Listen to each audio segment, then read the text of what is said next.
ang message ko sa NBI, hindi nyo natibag ang Senado. Under Alan Cayetano, hindi nyo natibag ang Senado. So kung sino man, if I continue or may papalit sa akin, okay? Ulitin ko ha, during my watch, hindi nyo natibag ang Senado. Ng majority, how stable is your majority block? May mga nagpaalam na po ba sa inyong lilipat sa kabila? As of last night and as of yung sa group namin a few minutes ago, it's more all rumors. Pero hindi nagbago yung sinabi ko sa inyo. There were meetings that took place, calls from both sides, may enticement, may pananakot, may, to be fair, it's not all willing and dealing, may appeal to the country, appeal to ganito, ganyan, etc.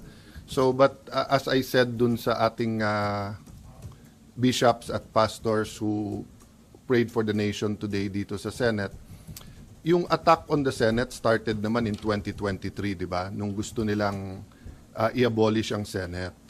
And I really believe that the events in the last few months was also intentional na ma-weaken ang Senate because bubuhayin yung constitutional change, except this time around, regional Senate ang gusto nila. But to do that, siguro, part of the enticement is that may term extension, and then yun nga, regional Senate. In theory, maganda yon kasi each region will have their senators. But the reality is, if you have 36, 48, 60 senators, yung possibility na maging rubber stamp, nandun talaga. Diba? So at this time of crisis, I don't take it against anyone of thinking about political reforms, whether maganda yung motibo o hindi. Pero naghihirap ang tao eh. So whether you talk about electricity, agriculture, prices of gamot, prices of rice, dun muna sana. Having said that, kanya-kanyang pananaw yan eh. Iba pananaw din nila sa Senate leadership, di ba? Yung anyone but Cayetano, nung nag-attempt kami nung February, yung kandidato namin yun din ang sinabi sa amin eh. Anyone but siya. So ang point ko, I think it's more of anyone that they cannot control. Sir, isa na lang sa akin. As of 2:03 ngayong hapon, you have 13, sir. Can you say that? To the best of my knowledge, wala namang dun sa aming kamusta, check, usap tayo mamaya, punta dito, 'di ba? So now, if pag-usap namin biglang may kakausap sa amin, that's beyond my control, no? So meaning as of Saturday and Sunday, so nag-meet pa kami Saturday, usap, made calls, hindi ko naman nakausap lahat yesterday, talk to some, okay pa lahat, sabi yung walang bibigay pero grabe ang pressure. At saka talagang pinag-aaway. Sinasabi daw may 13 na, may 14. So as of this morning, 7 o'clock, 7:35, 8 o'clock, may tumatawag na. So okay na, wala namang hindi sumasagot sa chat groups at sa communication namin, di ba? Having said that, if may palitan naman, it would be smart naman to tell us in the last minute. And so it would be smart to tell in the last minute, and I won't take it against them. Diba? So, simple lang yan. Kung nilagay ako dito ng Panginoon for an 8-day mission, tatanggapin ko yon. Pero kung ang mission ko is simulan yung impeachment, tatanggapin ko rin yon. Diba? Yung isang senyales sa akin doon, kung gaano kadali na nakuha ko yung Senate presidency, gaano kadali in the sense that, saan ka nakakita, 12, hindi mo nililigawan, hindi mo pinapangakuan ng committees or kung ano man, lahat ng kapangyarihan around this earth ginamit against, pero they're sticking together, ituloy natin. So it's a privilege serving you, serving our people, serving the Senate. But pag sinabi nilang iiba direction, I will respect that. So tanggap niyo, sir, sorry to ask, if you will be the shortest serving SP, sir? It's not how long your life is, it's how meaningful it is. Diba? Some people live 100 years and say, where has the time gone? Diba? The Lord Jesus lived a little bit over 30 years, pero in 3 years, nagawa niya lahat ng gusto niyang gawin. Of course, I'm human. I think I can do much more if it's 8 months rather than 8 days, but that's not in my control.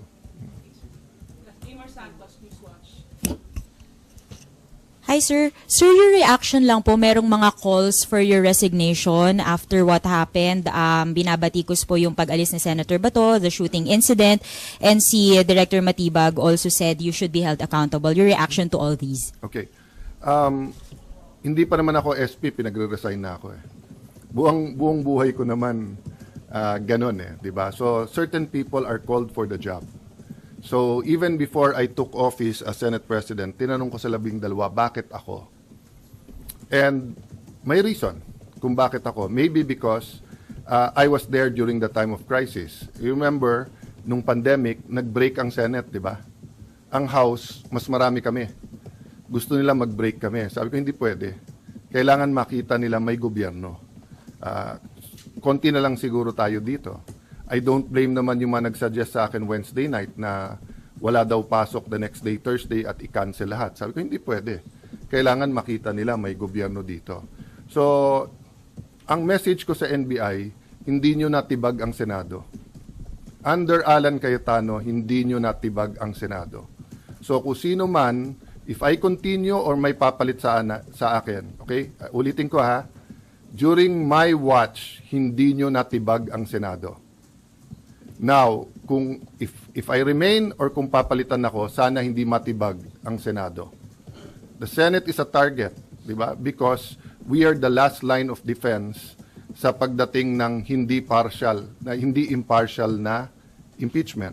We're the last line of defense sa budget. We're the last line of defense sa charter change. We're the last line of defense sa kung merong gustong yumurak o sumira sa ating democracy. I'm not saying we, the Senate. But leadership matters. Di ba? So, dun sa nagsasabing take responsibility, kayo pumasok dito, kayo na maril eh. Tapos kami pagre-resignin nyo. Dapat kayo mag-resign. Di ba? Pati yung mga ibang nagsasabing take responsibility for the shooting. I take responsibility for my reaction. Di ba? So, kung mamato ako dito, batuhin nyo ako pabalik, kayo magre-resign. Ako na mato eh. The one who takes, you take responsibility for your action. So I will take responsibility for my reaction, how I handled everything. But I cannot take responsibility for them shooting at us. Confirmed na, may gunpowder yung hinuli. Sa loob ng Senado hinuli yun ha. Until this time, may nagsasabi sa Pangulo na ang NBI daw nasa GSIS, wala daw dito sa loob. At hindi daw nagpaputok. So makikita mo there's a lying all over going around. If they can lie with that simple thing, 'di ba? So sabi ko nga sa grupo namin, guys, hindi pwedeng maging general rule yung ginawa ng NBI. Tinetesting nila yung Senado. Unfortunately, dati maraming nag-invoke dun sa spirit ni Salonga, Recto, Tanyada, yung Osmeña, Rojas, yung ating mga greats, di ba? In the past, pagka inattack ang Senate, nagka-come together lahat ng senador. Ngayon, algorithm at political bias na. That's what's sad about it. No? All the evidence is there. I mean, it's beyond our control na, like sa inyo, di ba? Pag dumating na sa editor, dumating na sa final, dumating sa live interviews, hindi nyo kontrolado lahat yon. Pero yung personal experience nyo at personal testimony nyo, meaning, pag tinanong kayo ng kapatid nyo, anak nyo, pag uwi nyo, ano ba talaga nangyari? Eyewitness din kayo eh. Diba? So, yun din ang ko sa inyo. Kung eyewitness kayo and you think I did wrong, I won't take it against you for calling for the resignation. But if you're telling me na kontrolado ko yung NBI, so dun sa nagsabing scripted, di ba? Ang galing ko naman na pati NBI is under my command pala. So you won't resign, sir? There's no reason to eh. Diba? Many of those who are calling for my resignation are political operators eh. Dati na silang may, meaning nung nasa DFA ako, resign Alan. Nung nasa Speaker's Office ako, resign Alan. Nung minority leader ako, resign Alan. Nag-ano lang ngayon, nag-echo lang ngayon dahil nga sa mga pangyayari. But for me, it's concerted effort from day one to get me out because they want someone they can control. The only thing I promised the 13 is I follow God. Diba? And, you know, following God is easy if you know exactly what he's telling you to do, di ba? Pero if you have 5 decisions to make and all of them are godly decisions, hindi madali mag-discern na ano ba dapat gawin. So for example, as long as I tell the truth, that's godly, di ba? But do I extend a friendly hand in friendship? Di ba? Do I tell everyone, let's work together? Or do I pound the table muna para alam nilang hindi pwedeng ganito yung Senate? Those are everyday decisions that needs wisdom, and I'm not claiming to have all the wisdom, di ba? But uulitin ko lang ha, collaboration, okay. Pero yung sunod-sunod kami sa inyo at hawak nyo kami sa liig, hindi pwede yun. Collaboration, our government needs collaboration. The 3 great branches of government, judiciary, executive, have to work together. Senate, House, we have to work together. But yung sasabihin mag-surrender or puppet SP ka, hindi ka tatanggalin, pero kung ano sabihin namin, sumunod ka. Sorry, hindi ko style yon. Last question, Ma'am Gonzales. Hi, SP. Hingi lang po kami ng status ni Saa Aplaska, kung suspended po ba siya, and si Sec Dong That's po. part of our, thank you for that question. Apo, So pati that's- sir lang si Sec Dong Mendoza, nag-resign daw po. To be fair kay Sec Dong, siguro a few minutes after mag-resign yung dating Osaa, he told me na magre-resign siya. I told him I want him around. And then, sorry, hindi ko lang alam yung exact date. He actually handed me a written resignation. And dati ko naman siyang kaibigan. Never ko siyang kapartido, but he's always been forthright with me, always had worked in candor. Alam ko naman alam niya biases ko, alam ko biases niya. And then, he could have gone home Wednesday night nung marami nagchichismisan na umuwi na kayo, or marami nagte-textan na umuwi na kayo. But he stayed, no?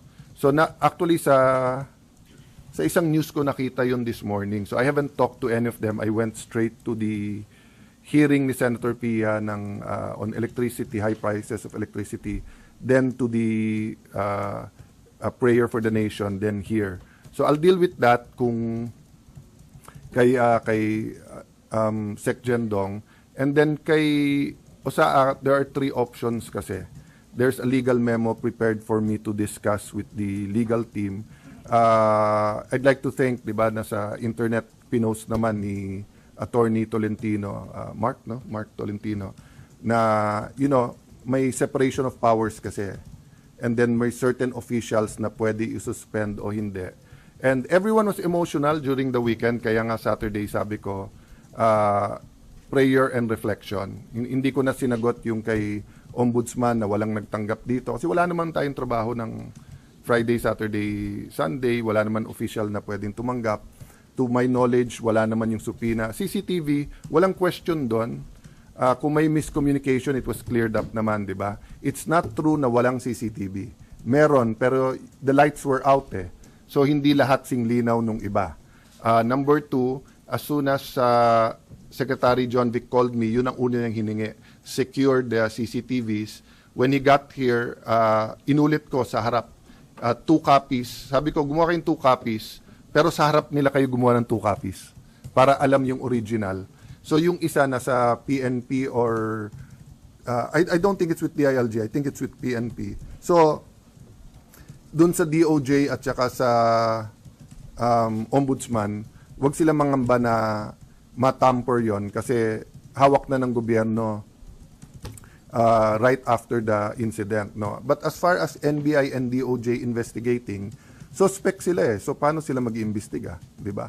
That's why nga pumayag ako ng joint investigation kasi I am sure that someone will point the fingers sa mga taga-Senado. So kung suspect ka rin, hindi pwedeng ikaw lang mag-imbestiga, 'di ba? That's why I also appeal to all of you, whoever has videos, to the proper authorities kasama namin. So actually I've been scanning the news and internet at kung ano man videos lumalabas doon, kinukuha din namin para maayos natin in a very logical and scientific manner. Sorry, So, clarification lang po. Si SAA Aplasca, pati po si SecDo, I'll update you maybe in an hour or two kung anong decision. And I promised also both the majority and the whole 24 senators na magiging consultative or consensus yung aming decision making, di ba? So I don't think yung whether or not yung suspend. Remember, he's acting, ha? So hindi naman siya regular sergeant at arms, meaning he should also have an option na kung ayaw na niya, di ba? But he's been there, he's been reporting, he's doing his job. I don't think he deserves this, but sabi niya, sir, sundalo ako, sanay ako dyan. Sir, to clarify, si General Aplasca pa rin po yung Senate Sergeant at Arms na Yeah, we haven't made a decision. nag-i-implement. We haven't made a decision, eh. Kasi one option, di ba, is sundin yung ombudsman. The other nga is may legal opinion na it's the Senate that can suspend, hindi sila. And then one is to suspend pero to question sa CA. The other one is sila mag-question sa CA. So there's really 1,000 decisions that have to be made, but I just want to focus on convening as an impeachment court, organizing the Senate para wala nang magsabi-sabi na delay. Beside those two priorities, then pwede natin isa-isahin ko ano man ang mga kailangan nating gawin, no? Sir, sorry. Your priority is committee chairmanship. Organizing the Senate in general. So Okay. that right now that means the committee chairmanship. Yeah. Committee chairmanship and convening the impeachment court. Pero pag may tumayo to change leadership, hindi niyo po harangin. That's their right. But priorities are priorities, di ba? So kahit may tumayo Di po, ba sila naman nagsasabi before or kakampi nila kung hindi sila na di-delay namin yung impeachment. So kung gusto nilang i-delay nila. I've been in the Senate long enough na kahit majority ka, kung gusto mo talagang i-delay, maraming pwedeng gawin eh. 'Di ba? Sabay-sabay lang kayo tumayo, madi-delay mo. But I'm expecting a very naman decent and honorable exchange mamaya. 'Di ba? there will be moves. Sorry sir, isa na lang. Yes, If there ma'am. will be a move for a change of leadership, ipopush nyo na mag-convene yun. muna. Hindi. If there's a move to change leadership, priority yun. Oo. Yun ang pinaka... So, if you look at the Constitution, getting the Senate organized is the priority. Kasi how can you even convene the court if you're not organized? How can you have hearings if you're not organized? After organization, ano yung mga constitutional mandates? Siyempre, mandate to make laws, pero everyday yon. But to convene, di ba, and given the national clamor or trauma, whatever side you're on, may mawawala ba na we convene and start the process, di ba? Okay. Thank you, everyone.